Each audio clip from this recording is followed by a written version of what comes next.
Então, estamos dando continuidade aqui ao nosso estudo de Provérbios, progredindo, vamos estar Não no tá aberto, capítulo Celso? 18 hoje. Lembrando os irmãos, Provérbios é estruturado em mostrando duas alternativas, duas perspectivas, duas decisões. A escolha é entre sabedoria e tolice. O livro de Provérbios é orquestrado nessa perspectiva. Tem essas duas opções. E como você sabe que você está em uma versus a outra, a sabedoria, o princípio, o começo da sabedoria, Provérbios 1:7, é o temor do Senhor. E temor é uma coletânea de reverência, uma atitude reverente a Deus, que leva a uma prática de obediência. Então, uma atitude de reverência leva a uma prática de obediência. E isso te põe no caminho da sabedoria. A sabedoria não é simplesmente uma coletânea de decisões sábias. É um caminho, uma maneira de viver, é uma maneira de agir. Ah, e, e a ausência do temor é, então, o caminho da tolice. Se você não tem reverência a Deus e, consequentemente, não tem uma inclinação a prática de obediência, você está no caminho da tolice. É a ausência da presença de Deus, é você tomar decisões por sabedoria pessoal, por habilidade pessoal, por inteligência própria. E claro que a Bíblia enfatiza que não há versão de ser humano não influenciado por uma presença espiritual, ou Deus ou a serpente. Então, até quem está agindo de forma própria, tomando decisão sem a presença de Deus, está sob a influência da serpente. Muitas vezes, por causa da astúcia da serpente, não nos colocamos na categoria de tolice, não reconhecemos que estamos sendo influenciados. Provérbios também usa a mecânica, a estrutura de provérbio. O que é um provérbio? É um mecanismo de comunicação, é uma longa experiência em uma curta frase. Usamos até isso no Brasil, há ditados populares que assumem-se ensinar bastante com uma frase conhecida, uma frase curta. E a ideia de um provérbio é parecido. Então, o mecanismo usado são provérbios para ensinar dentro desse livro. O livro em si é uma coletânea de coletâneas, provavelmente organizado por Salomão. Muitos dos ditados ou dos provérbios são de Salomão, mas nem todos. E foi usado em sua forma original como um mecanismo de ensino a homens jovens em poder de liderança. E fora que começaram também a ser ditados populares na época que Salomão e dali para frente. Então, mais um resumo aqui. A sabedoria e a tolice são personificadas em provérbio como duas mulheres chamando os leitores a escolher um relacionamento com uma ou outra. E é esse mecanismo também, que é uma prática literária de chamar a atenção do leitor, é usada aqui como uma personificação de duas jovens, duas mulheres chamando o leitor a um relacionamento. E a estrutura de Provérbios é 1-7, é uma introdução, com o versículo 7 sendo o miolo da ideia de o princípio da sabedoria é o temor a Deus. Do capítulo 1 ao 9 é uma introdução onde a sabedoria e a tolice são personificadas como mulheres, tentando convencer o leitor a escolher uma ou outra. E aí, do 9, capítulo metade do 9 até a metade do 31, são, em prática, o que é viver a vida de tolice ou sabedoria em vários assuntos diferentes.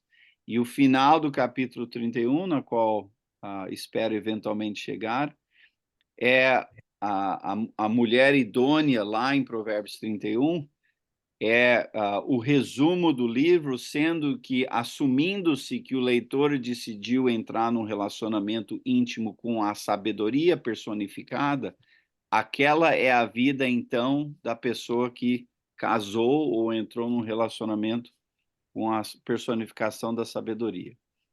Mas chegaremos lá, Deus quiser. Então, hoje, deixa eu compartilhar a tela aqui, e aí vamos para o capítulo 18. Lembrando os nossos participantes aqui, se você quiser comentar ou fazer uma pergunta, clica na sua mãozinha virtual aí, que isso te põe no topo da minha tela e fica mais fácil para eu saber que você está querendo fazer um comentário ou pergunta. Então, vamos lá, capítulo 18, versículo 1. Quem se isola busca interesses egoístas e se rebela contra a sensatez.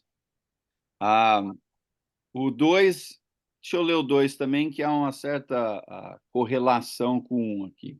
O tolo não tem prazer no entendimento, mas sim em expor os seus pensamentos. Lembre-se que um provérbio não só é uma longa experiência resumida numa curta sentença, é também muitas vezes, nem sempre, mas muitas vezes estruturado com duas alternativas e duas consequências às alternativas. Aqui no versículo 1, a alternativa é a ideia de isolar versus não se isolar. E as consequências são rebelião, rebelar contra a sensatez e egoísmo. O que é esse isolamento? O isolamento aqui pode ser vários. Lembre-se que também a maneira como a maioria da Bíblia é escrita tem níveis de compreensão. Não digo níveis de interpretação, mas sim níveis de compreensão. Tento evitar a palavra interpretação, porque muitas vezes se assume que você pode tirar um significado ou um oposto significado, e não quero dizer isso. Quero dizer que é escrito a Bíblia, Provérbios, sem dúvida, com níveis de entendimento que quanto mais se aprofunda, mais você tira o significado. E muito o que ajuda nesse processo é o que a gente chama de contexto. O primeiro nível de entendimento é o óbvio que está escrito. Quem se isola, seja lá o que é esse isolamento, se isola por interesses egoístas e isso leva a rebelião e insensatez, né? Rebelião contra a sensatez. O que é esse se isolar? Esse se isolar, se você põe na perspectiva de Provérbios, entre a escolha entre sabedoria e tolice, se assume-se que aqui seria se isolar da sabedoria.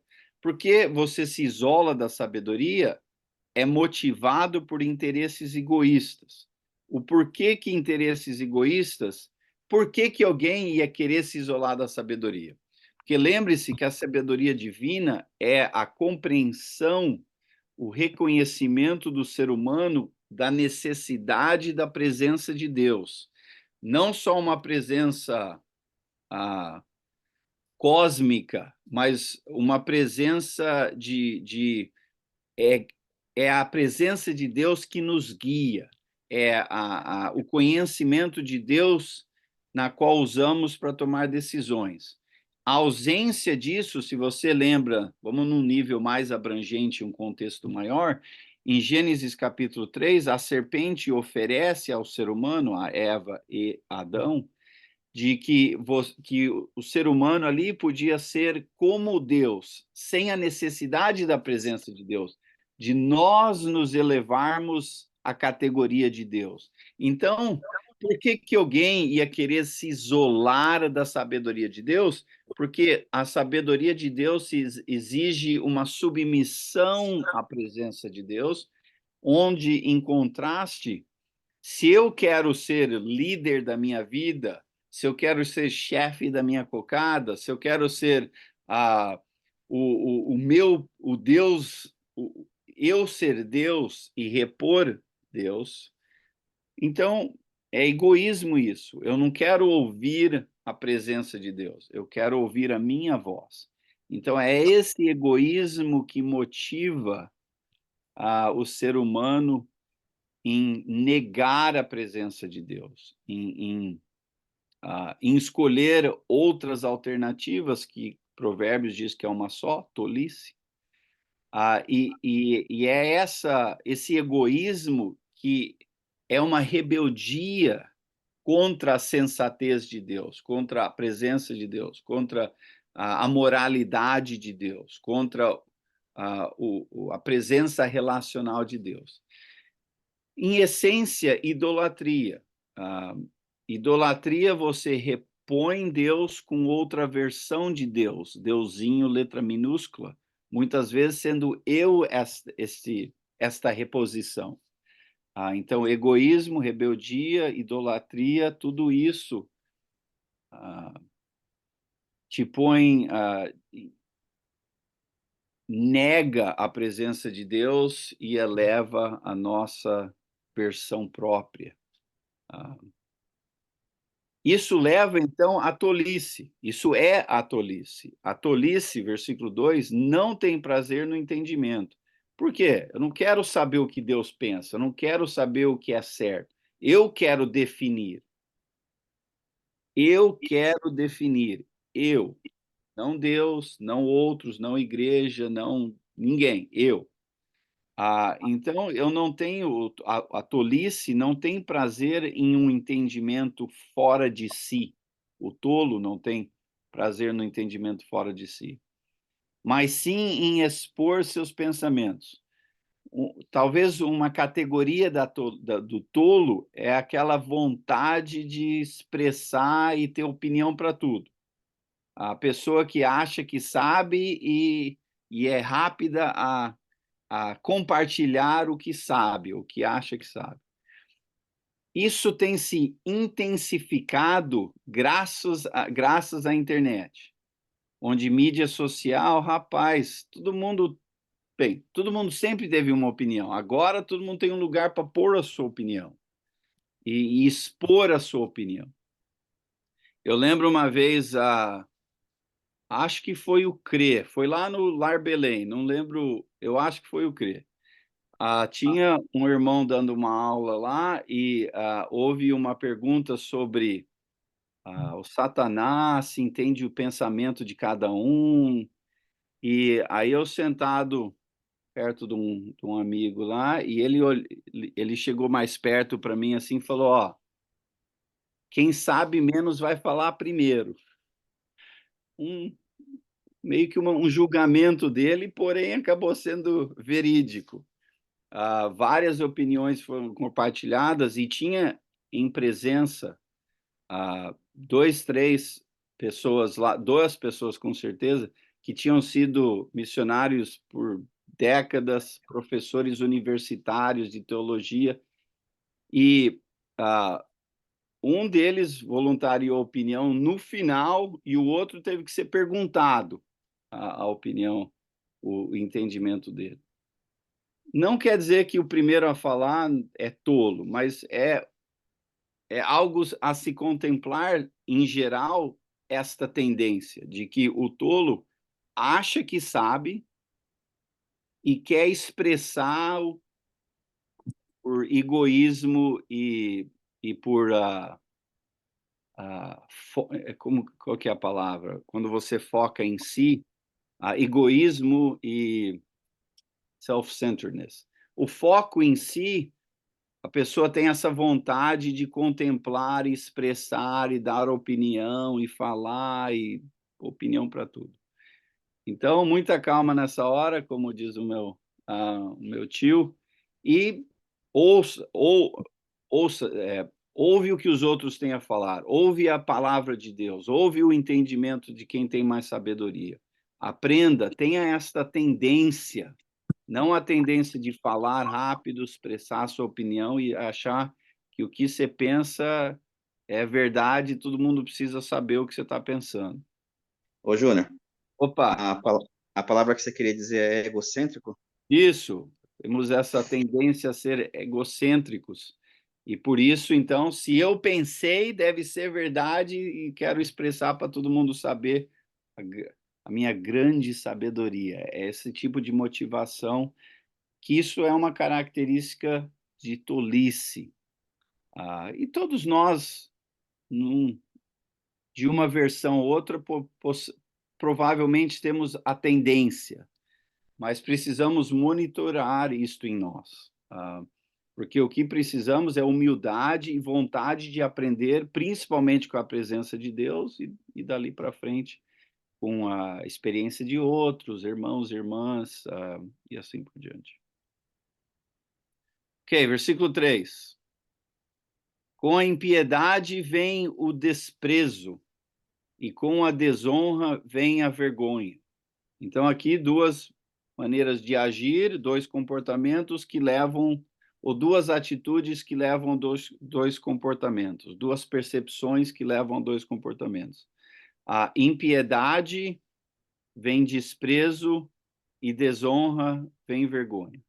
Quando agimos em impiedade, em outras palavras, ausência da piedade, isso vem um desprezo às pessoas, vem um desprezo a Deus.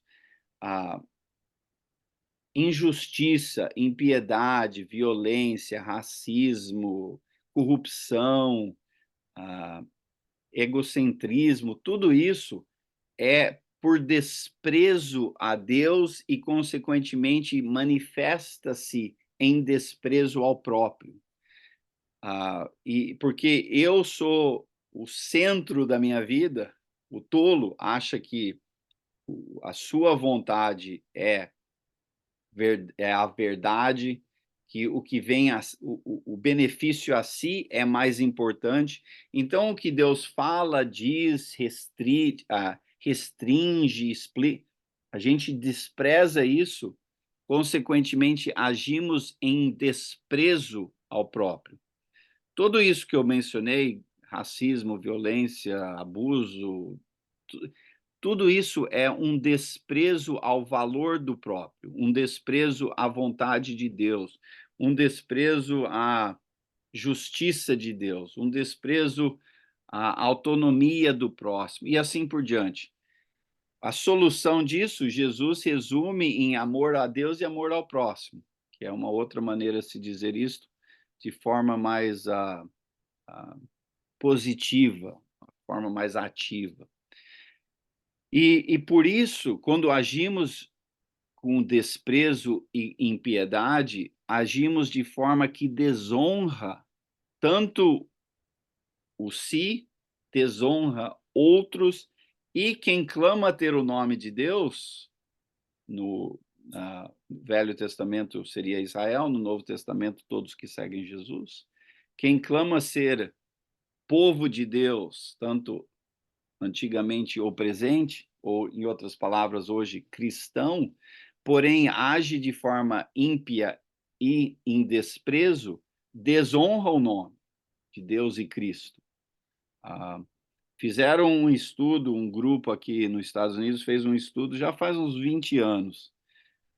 Não sei qual que seriam os resultados atuais, mas 20 anos atrás, fizeram uma avaliação com pessoas que se categorizavam-se como não crentes ou não participantes de igreja. Não necessariamente ateus, talvez também, mas não crentes, não ativos, não participantes de nenhum grupo religioso. E qual que era a percepção deles referente a crentes, a seguidores de Cristo? E a primeira conclusão da maioria, hipócritas, hipocrisia. E a segunda é a tendência de julgar. Então é triste, porque isso desonra o nome de Deus, o nome de Cristo. Então precisamos ter esse reconhecimento de como interagimos um com o outro, ou é em amor ou em desprezo. E isso se manifesta em comportamentos, e isto honra ou desonra a presença de Deus em nossas vidas. As palavras, versículo 4. As palavras do homem são águas profundas, mas a fonte da sabedoria é um ribeiro que transporta. Então, tem várias ilustrações. Isso aqui reflete em vários níveis de ilustrações. A primeira que vem à minha mente, e não acho que é assumo demais em fazer essa conexão, porque há outros versículos em Provérbios que, de forma clara, conecta Provérbios com Gênesis. Em Gênesis, há um rio, há uma água que transborda o Jardim do Éden, e essa água se transforma em quatro rios, e cada um daqueles rios levam às 4 maiores e mais notáveis impérios do mundo antigo, sendo Israel, Babilônia, Assíria e Egito. E a ideia ali sendo de que as águas da vida de Deus em Éden que transborda aos impérios, que ao invés de usar aquela vida que trouxe vida ao império, usaram aquela vida e a consequente existência do império para destruição, para desprezo, para vergonha, para abuso, para violência. E creio que aqui seria, eu acho que correto fazer esta aplicação de que o que o ser humano tem vida, e no mundo antigo, águas eram tanto um símbolo de vida ou um símbolo de caos. Então, como um símbolo de vida, é um símbolo que vem da presença de Deus em Éden, que traz vida ao ser humano. E o ser humano, quando reconhece isto e usa esse privilégio de vida para refletir a presença de Deus que deu esta vida, isto é uma fonte de sabedoria e é algo que transborda em nossas interações um com o outro. O oposto disso é implicado aqui, de que o oposto disso traz caos, transborda o caos, transforma do bem para o caos, da ordem ao caos, da vida à destruição. Então, as águas que temos em nós, ou em outras palavras, a vida que temos em nós, ou transborda a vida, ou transborda caos, dependendo da fonte da qual esta água tem. Ou a presença de Deus, ou a presença da serpente. Claro, se você conecta para Jesus, Jesus acaba sendo esta fonte de água. Se você lembra da interação de Jesus com a mulher samaritana no poço, é essa conversa de água de vida que transborda, não transborda, que vai te deixar ainda com sede ou não. E Jesus usa esta imagem para comunicar algo importante àquela situação. Versículo 5. Não é bom favorecer os ímpios para privar da justiça o justo. Olha, infelizmente, é comum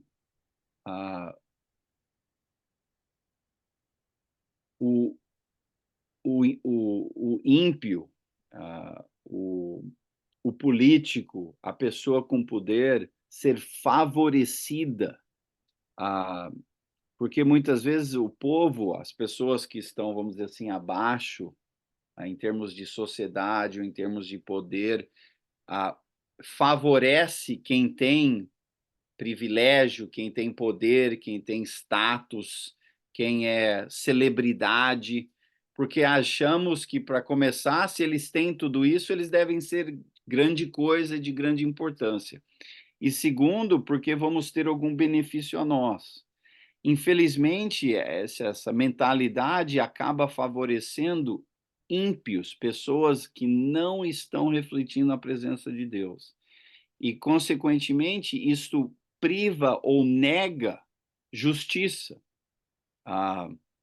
No Brasil, aí, a gente podia ter, eu podia dar nomes, mas evito isso para não perder amizades, de políticos e jogadores de futebol e celebridades que foram tratados de forma favorecida, e isso trouxe injustiça, sofrimento, abuso a várias pessoas, ao povo e assim por diante. Não devemos participar neste processo, porque isso é um exemplo de tolice, e isso perpetua uma sociedade de injustiça. Então, temos que ser mais intencionais em nossos votos, em nossas interações, em nossa a maneira como interagimos com pessoas acima de nós, tanto no trabalho e assim por diante, e não favorecer porque o status da pessoa, mas tratar todos, grandes e pequenos, com justiça.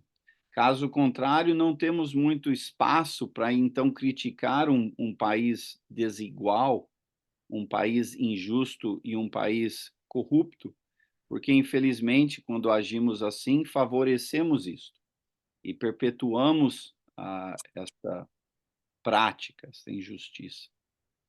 Algum comentário até então? Ou pergunta? Caso contrário, a gente continua aqui. Ô, Júnior, Oi.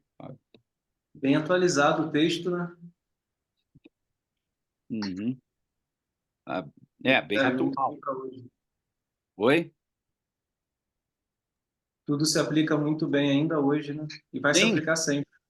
mesmo sendo algo que foi escrito 3.000 anos atrás. 3.000 anos atrás, e o ser humano não evoluiu nada. Nossas práticas, a nossa sociedade, nossa justiça ou injustiça, é uma bagunça, infelizmente, que continua com diferenças. Temos, né, modos de governo diferentes, assim por diante, mas parece que a gente progride, mas não muito, da maneira como tratamos uns aos outros, né? O meu pai... Ô, Júnior, tem um provérbio popular aqui no Brasil que diz que o peixe morre pela boca. É, E aqui a gente pode ver que o insensato sofre as consequências da sua insensatez com as palavras dele, mas também leva outros a sim. sofrer os resultados negativos. Por outro lado, precisamos achar um provérbio que fala da sabedoria que existe na boca dos sensatos, né? Sim. Interessante que os próximos 3 provérbios aqui têm a ver com isso. Então, já vamos ver a parte negativa, em ênfase. Fernando? Quando tu disse que a Bíblia foi escrita há 3.000 anos, eu lembrei que quando se fala da medicina, se você for ver a medicina, ela, vamos colocar aí 30 anos atrás, de lá para cá ela já mudou muita coisa, e a Bíblia continua igual. Sim. Então, né, é uma boa comparação, né? Sim, Qualquer situação, ela é um GPS para tudo, né? Uhum. Se você quiser saber como agir, como pai, como filho, como esposo, quiser saber como se portar junto à sociedade, quiser saber como se portar no culto de adoração, no domingo, né, na tua semana, com o teu próximo, tudo que tu quiser saber tem escrito na Bíblia. Quando você for olhar o que a medicina receitava para uma determinada gripe há 30 anos atrás, já não é a mesma coisa hoje. Quer dizer, a Bíblia, se você olhar de Gênesis e Apocalipse, você vai ter o seu guia, né? Tudo que você quiser saber, qualquer dúvida que você tiver, procura na Bíblia que você acha. E ela não mudou até hoje, né? Continua igual. Amém. Sim, é um modo de discernir, é uma maneira de se pensar, uma maneira de se relacionar que a presença de Deus está refletindo no ser humano, que transborda-se a história, as diferenças sociais, né, o progresso, a ausência do progresso, e se torna, sem dúvida, pelo menos essa parte aqui, 3.000 anos atrás, é prática e tem implicação ainda hoje, né? Bem legal, interessante. Meu pai, mais um comentário aí com a mãozinha ou não? Não, foi acidental? Não, não. Então, vamos lá, versículo 6. As palavras do tolo provocam briga, e a sua conversa atrai açoites. É bem descritivo, uma imagem aqui forte de que o tolo usa a sua vontade de expressar a sua infinita sabedoria, ou pelo menos que acha que tem, as suas vastas opiniões, e o que isso traz não é melhoramento, não é progresso, não é unidade, a união, é a briga, é divisão, é transtorno, é conflito. E o que esse tipo de conversa, esse tipo de ênfase leva é açoites, atrai açoites. Não necessariamente, creio que físicos, talvez, porém, se acaba entrando em briga e alguém vai apanhar, mas acaba criando relacionamentos de abuso, relacionamentos de sofrimento, relacionamentos de contínua disciplina e transtorno. Então, temos que ter cuidado para não sermos assim. Olha, e mais uma vez, se você está pensando, claro, mas eu não sou tolo, né? Porque eu nunca decidi ser tolo. Mas não é aí a definição de tolo ou não. É a ausência da presença de Deus, é a ausência do temor, da atitude de reverência a Deus que proporciona uma ação de obediência, uma perspectiva de obediência. Se temos essa ausência disso, estamos agindo em tolice. Se nós somos mais rápidos a dar a nossa opinião versus impaciência e discernimento, buscar a vontade de Deus em nossa vida e na maneira como tratamos outros, isto é tolice. Infelizmente, conheço casos de pessoa que dividiu igreja porque estava dizendo a verdade. Pô, mas a maneira... Podiam até estar falando fatos da Bíblia, mas agiam de forma que era arrogante, que trouxe divisão que causou transtorno, que puxou pessoas embora ou empurrou pessoas embora da fé. A maneira, a abordagem, não foi uma abordagem de sabedoria, foi uma abordagem de tolice. Então, não basta dizer a verdade, tem que também dizer a verdade em amor, de forma relacional e coerente com a presença de Deus. Meu pai? Ô, Júnior, você mencionou algo aí que eu acho que é muito interessante. Eu entendo que o insensato não é insensato por maldade. Ele não reconhece que ele é insensato, porque tem dois tipos de pessoas, né? O sensato e o insensato. O sensato é aquele que está na sabedoria divina. Então, quem não está na sabedoria divina vai causar todos esses problemas, até mesmo sem reconhecer que é insensato. Como você falou, muita gente vive igreja achando que está sendo sábio. E é insensato porque não está na sensatez. Inclusive, o grupo de pessoas que Jesus teve mais conflito e disse palavras mais duras foi os líderes religiosos de Israel. Não foi pagão, não foi ateus, não foi líderes de Roma, foi líderes religiosos. Inclusive, no relato de João, Jesus diz a eles que eles são, que o pai deles é o diabo, que eles agem, que eles buscam no Velho Testamento diariamente a vontade de Deus, mas não conseguem ver Jesus. Então, não basta a gente ser religioso ou clamar ser crente, ou até ter boas intenções. A presença de Deus é mais ativa e mais transformadora em termos relacionais, e não só intelectuais. Uhum. Mas eles não achavam que o pai deles era o diabo, né? Não, não, achavam inclusive que estavam defendendo Deus, e estavam agindo de forma para o benefício de Israel. Então, Jesus acho que foi Jesus que falou que os homens vão matar os cristãos achando que está amando a Deus, né?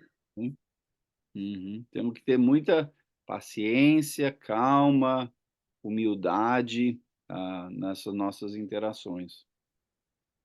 A conversa do tolo é uma desgraça, e os seus lábios são uma armadilha para a sua alma. O tolo acaba se machucando a si mesmo, se ferindo a si mesmo, emocionalmente, relacionalmente. O tolo age de forma que... Deixa eu te dar um exemplo. A inveja, por exemplo, a inveja. Os ciúmes. Muitas vezes, os ciúmes acaba destruindo a própria coisa que clama proteger.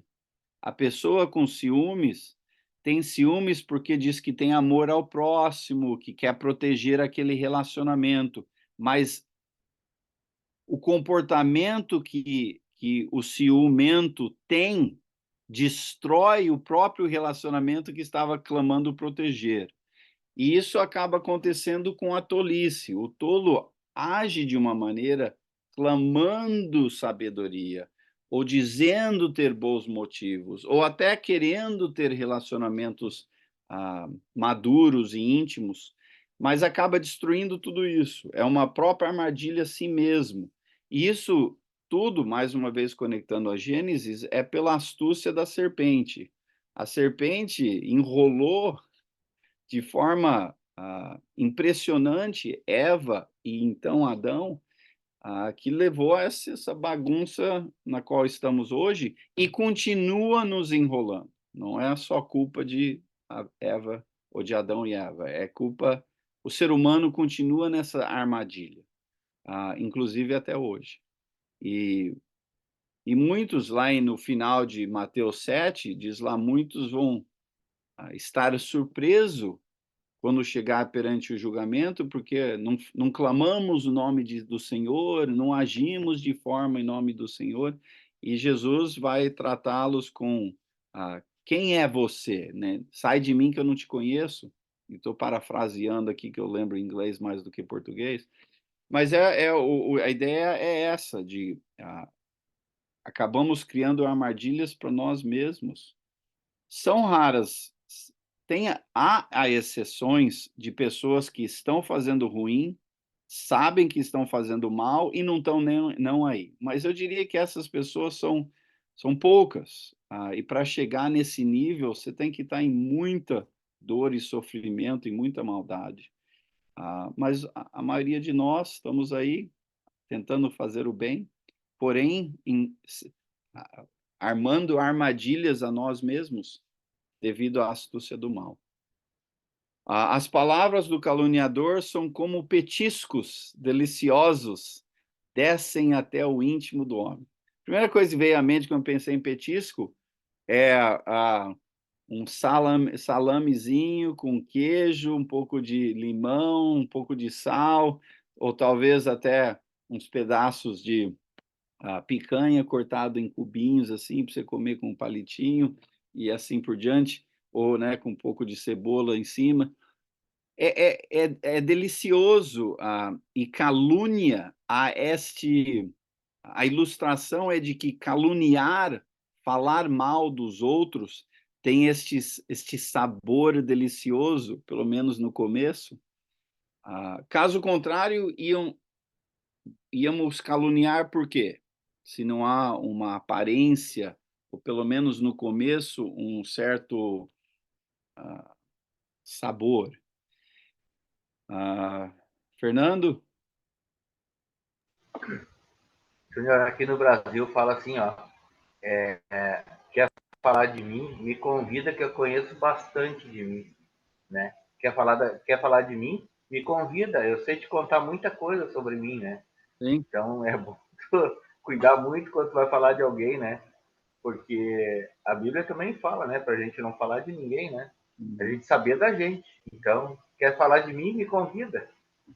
Pois é, bom ditado.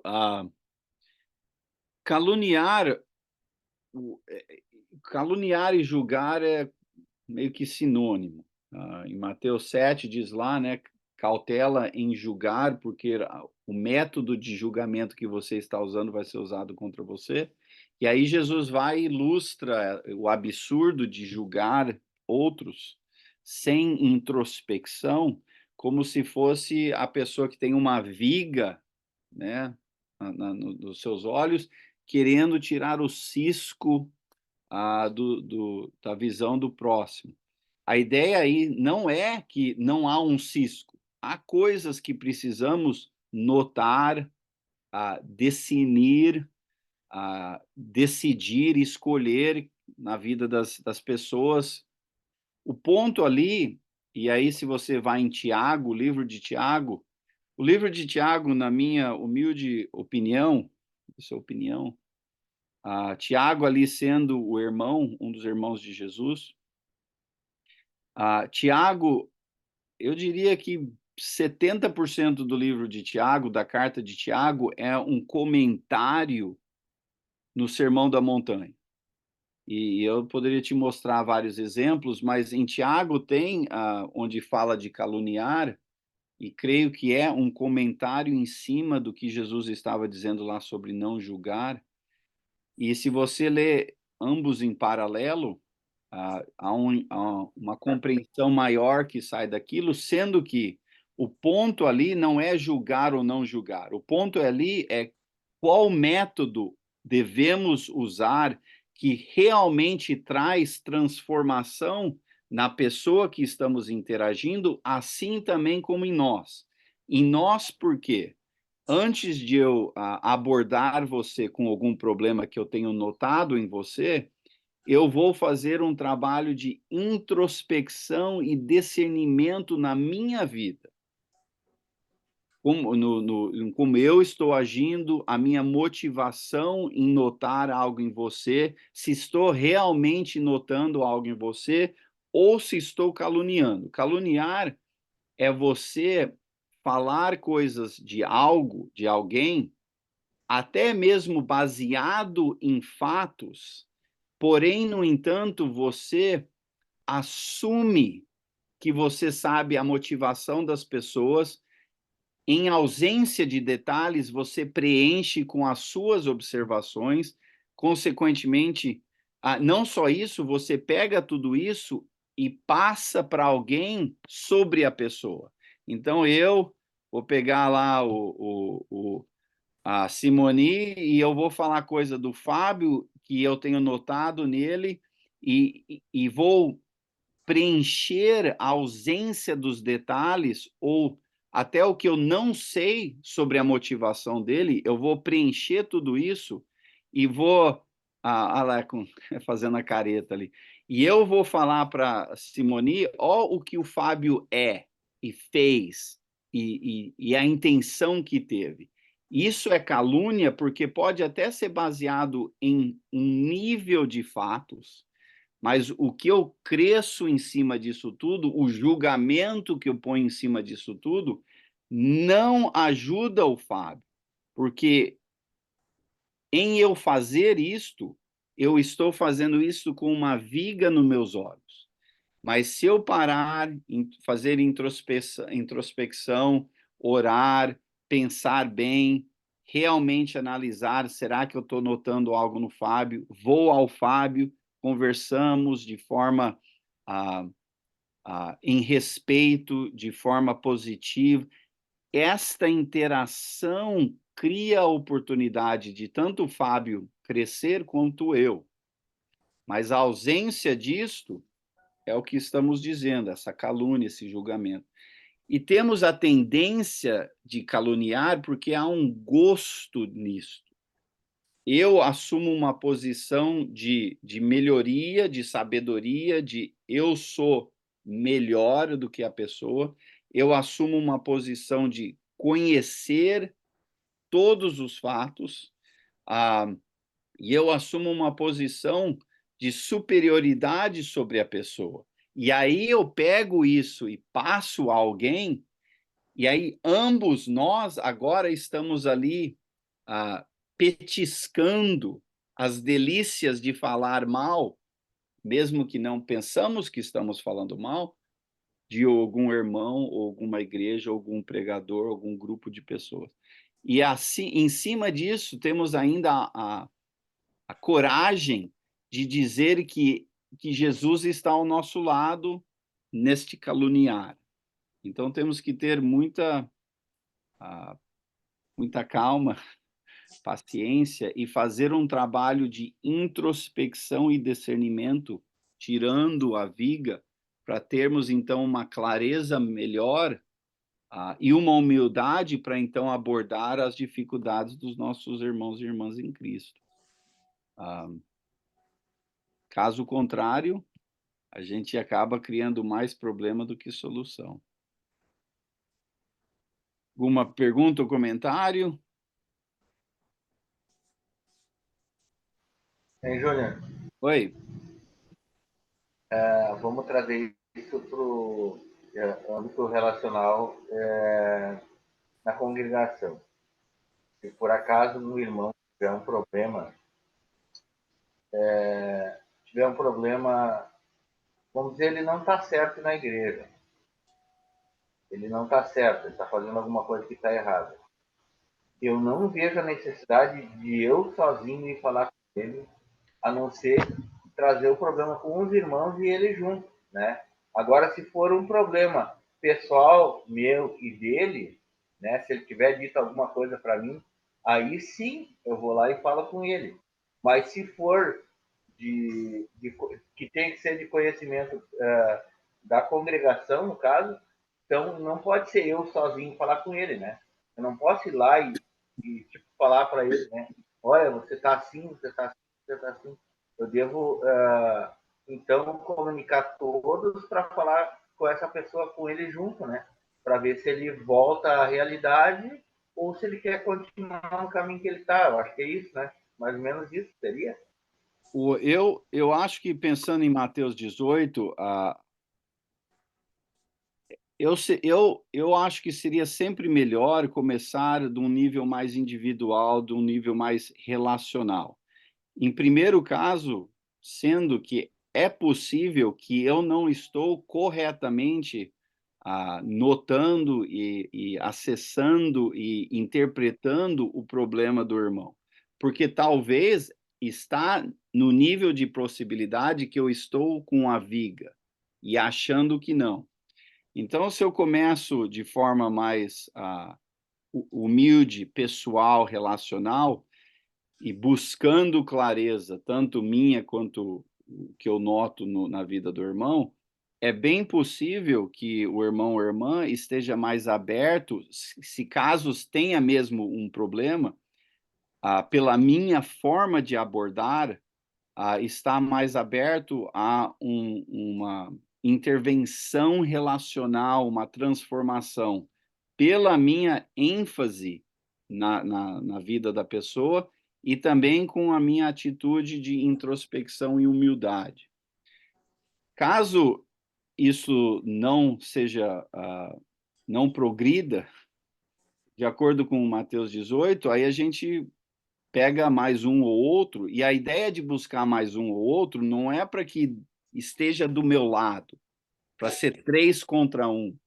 Aí a ideia de que eu buscando, e está implícito ali, buscando alguém de maturidade e sabedoria divina, eu buscando a presença dessa pessoa ou outra, de que esta pessoa ou outra pessoa possa ajudar o processo, possa ser algo que traga uma clareza a mais àquela interação e possível conflito. Que eu também posso estar errado ou parcialmente correto. E caso venha lá uma pessoa ou duas que eu trago e naquela interação ainda não se progride, aí a gente traz a congregação e ainda a intenção é a esperança de que aquela pessoa seja necessária uma transformação, transforme e amadureça por causa dessa intervenção mais coletiva. Então, o objetivo continua de começo a fim uma resolução. Então, eu começaria mais de forma íntima, de forma relacional, de forma individual, e progrediria dali que eu entendo ser o processo ilustrado ali em Mateus 18. Ok, estamos para concluir aqui, deixa eu escolher um ou outro aqui. Tem bastante coisa sobre riqueza. Bem, vamos ler o 12 aqui.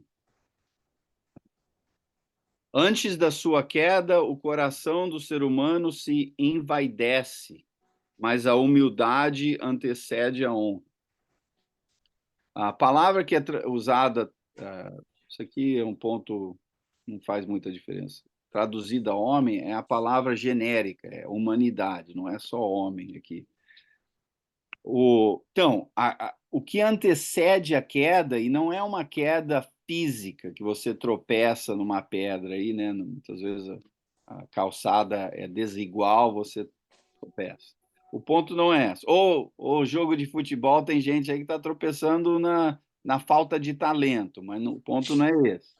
A pessoa que está tropeçando na sua arrogância, e a arrogância, é a vaidade, é